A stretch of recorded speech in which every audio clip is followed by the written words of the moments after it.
I was just curious. It sounds like you can work with a lot of different companies, and it sounds like you do a lot with the retail side.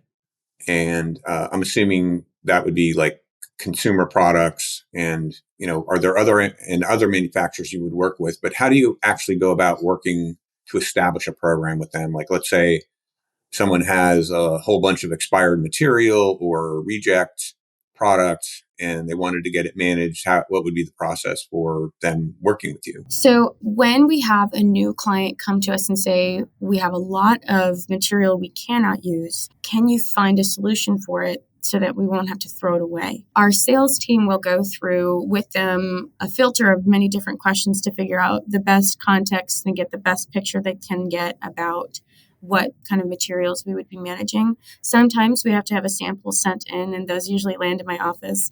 If I were to take my laptop and move around, you'd see my museum of different samples that come in. And we look at it, and we usually ask for, okay, like send us a sample of exactly what we would be receiving. And we get to see what kind of, is there a liquid involved? Is there an electronic component involved? Is there a battery involved? What kind of combinations of materials are involved? Different kinds of plastics. Sometimes you'll have a plastic bottle with a different kind of plastic lid.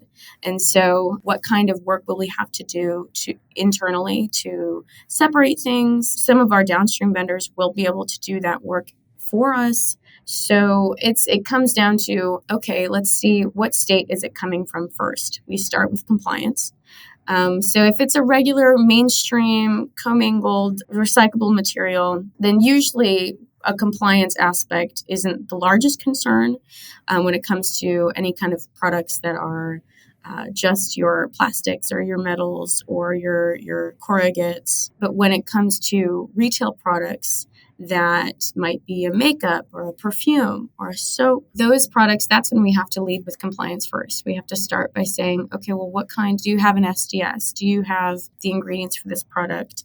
If it's expired or if it was recalled, what about it do we need to be worried about in terms of, we would love to send this to this downstream vendor for their recycling process, but they can't use it because of that recall effect or something like that, right?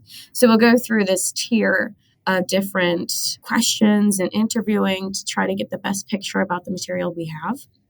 Sometimes it's just actual pictures too. And so we will kind of diagnose the situation and the surroundings. And then we'll have conversations with our downstream vendors first before we can actually take in the material, because we don't want to accept things and then hold on to it and then figure out what do we do with it now, right? So unfortunately, that's a route that happens to come up when we really don't, if it's a recalled product or it's damaged in a way that just really affects the way it can be recycled, then we won't be able to find a usual like traditional recycling option for it. So that's kind of the process when someone comes to us and says, what would you be able to do with this? How much would it cost? What would the timeline look like? We would organize transportation. We would organize which of our facilities it would arrive at. And we'd be very transparent with them about what kind of products or processing the materials will be subject to once it leaves our facilities.